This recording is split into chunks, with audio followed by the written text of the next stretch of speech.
and you can't win for losing. Hello everyone, Rev Brad. You're listening to the From the Touchline podcast. For the month of August, we're revisiting a number of episodes from our highly popular Lessons from Lasso series we did a number of years ago. And all of this to coincide with the return of the hit TV show Ted Lasso. Today, Lesson 33, Being Accountable Matters.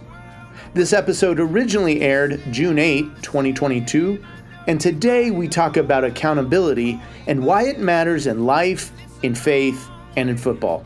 So sit back, grab a buddy or accountability partner, and listen to this revisited lesson from Lasso.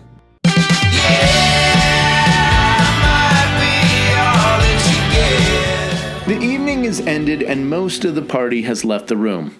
We see Jamie Tart with a half-hearted attempt of making amends with his girlfriend Keely. And it's a tense moment as Keely questions whether Jamie even knows what he's saying sorry for. Is he even aware? All of a sudden, Roy Kent intrudes. He's upset at being made a pawn in the fight between the two of them. Keely apologizes. It's nearly a direct counter to what Jamie has just offered up. She is genuine and sincere in her response to Roy. As Kent walks away, Jamie scoffs at the interaction.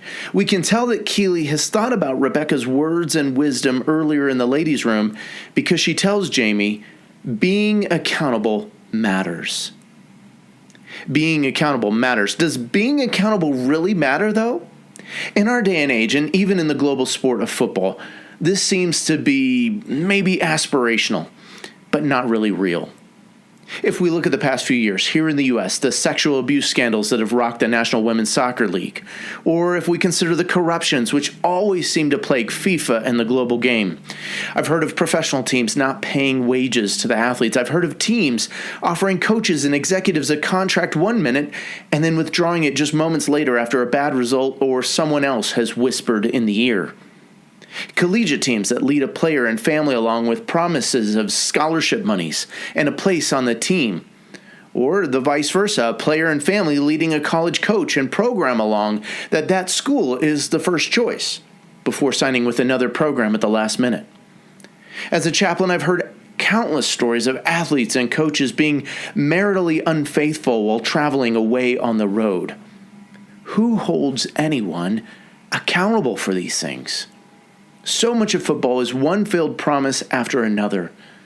Even a youth club coach that promised equity in playing time, but always seems to have an answer or sound reason as to why your child just doesn't seem to get the field as much as the others.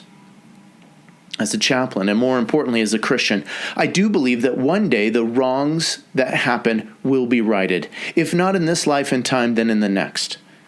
The Apostle Paul, writing to a group of Christian believers based in Rome, writes about this very thing. They too were wondering whether being accountable really mattered. And Paul's letter here was written just before the persecution of the early church under the rule of Nero was about to begin. Paul takes time in his letter to write about being accountable to the authorities in the Roman government. Romans 13, you can read it there. And ultimately he says God has put them into place and power, so you've got to be accountable to them. You have to submit to them.